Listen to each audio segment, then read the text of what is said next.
Oke, teman-teman dan sahabat TML, kembali bersama saya Eloy Zaluhu dalam TML Audiobook. Sekarang kita membahas bab 13 dari buku TML, Theocentric Motivation and Leadership, dengan judul Tujuan Kerja. Kita mulai dari subjudul pertama, The Why of Work, Tujuan Kerja. Dalam buku berjudul The Why of Work, ditulis oleh number one management educator and guru, Profesor Dave Ulrich, PhD, bersama dengan ahli psikologi Wendy Ulrich, PhD, memulai bab 1 dengan judul The Case of Meaning, makna atau tujuan kerja. Berikut saduran dari penggalan tulisan tersebut dengan kondisi situasi bekerja di luar rumah. Pagi ini, orang-orang di seluruh planet bumi turun dari tempat tidur dan bersiap-siap untuk bekerja.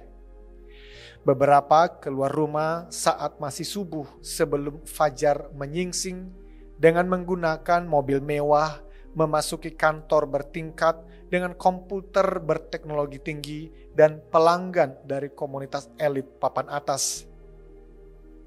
Beberapa keluar rumah juga waktu masih subuh sebelum fajar berjalan tanpa alas kaki, barang di kepala mereka untuk membuka lapak jualan sayur di lapangan dekat pintu masuk sebuah pasar.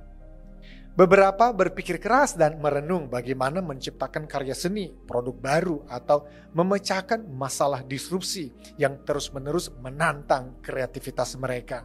Lainnya bergumul dengan kebosanan menunggu menyelesaikan giliran atau shift kerja mereka di cash register, call center, atau lini perakitan di suatu pabrik. Beberapa mengikuti wawancara kerja dalam setelan jas, mencari perusahaan yang mau membayar gaji dan benefit lain yang lebih baik, mempersiapkan pensiun hari tua yang nyaman dan bahagia.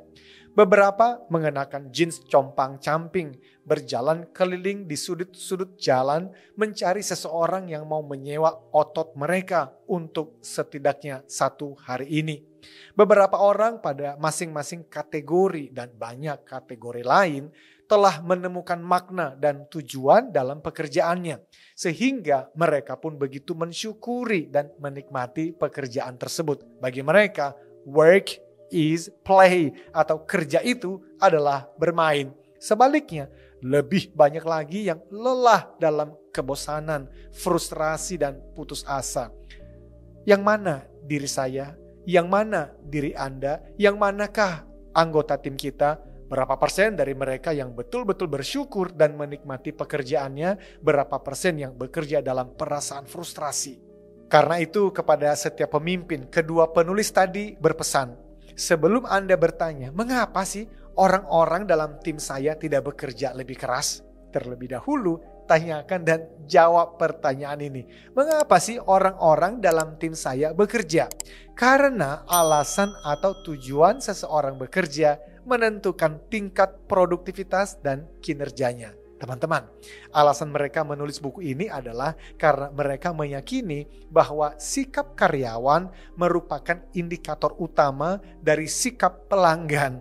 Dan pelanggan yang puas membantu bisnis yang mereka dukung untuk bertahan dan berkembang. Untuk itu, mereka menyimpulkan 3 hal penting. Pertama, karyawan yang menemukan makna atau meaning di tempat kerja lebih kompeten, berkomitmen, dan berkontribusi. Kedua, pada gilirannya kompetensi, komitmen, dan kontribusi karyawan tadi akan meningkatkan komitmen pelanggan. Ketiga, pada akhirnya komitmen pelanggan mengarah pada hasil keuangan yang lebih baik bagi perusahaan. So, apa makna dan tujuan kerja? Well, teman-teman dan sahabat TML, pada bab 9 dan 10 audiobook TML ini, kita sudah membahas makna dan tujuan hidup. Sekarang kita bahas makna dan tujuan kerja. Tentu topik pembahasan ini didasari oleh bab-bab sebelumnya. Simon Sinek membahas topik ini dalam bukunya Start with Why. Sejak kecil manusia sibuk dengan berbagai kegiatan, mulai dari sekolah, bekerja, atau berbisnis dan berkeluarga. Kita terbiasa bertanya apa pekerjaan yang harus kita lakukan, what, dan bagaimana cara terbaik untuk mengerjakannya, how. Sangat jarang orang bertanya mengapa ia mengerjakan kegiatan tersebut. Why? Banyak orang berpikir bahwa alasan mengerjakan suatu kegiatan sudah jelas dong, yaitu mencari uang dan kesuksesan. Dan kebahagiaan sesuai definisi masing-masing. Tetapi, apakah tujuan kerja tersebut sudah tepat? Itulah yang dibahas oleh Simon Sinek dalam bukunya. Ia menuliskan bahwa hanya ada sedikit orang atau perusahaan yang mengetahui dengan jelas why. Mengapa mereka melakukan apa yang mereka lakukan.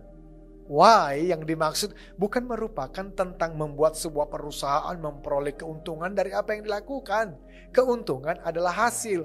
Why adalah tentang sebuah tujuan yang lebih tinggi daripada kesuksesan materi. Mengapa perusahaan tersebut ada? Mengapa seseorang turun dari tempat tidur di pagi hari lalu pergi bekerja di perusahaan itu? Jika perusahaan itu tidak pernah berdiri, konsumen, masyarakat, negara, dan dunia akan mengalami kerugian apa? Jawaban terhadap pertanyaan tersebut menjadi misi khusus seseorang dan perusahaan yang dijabarkan melalui kalimat misi atau mission statement-nya. Teman-teman, kita lanjutkan di subjudul yang kedua. Until then, ukir jejakmu.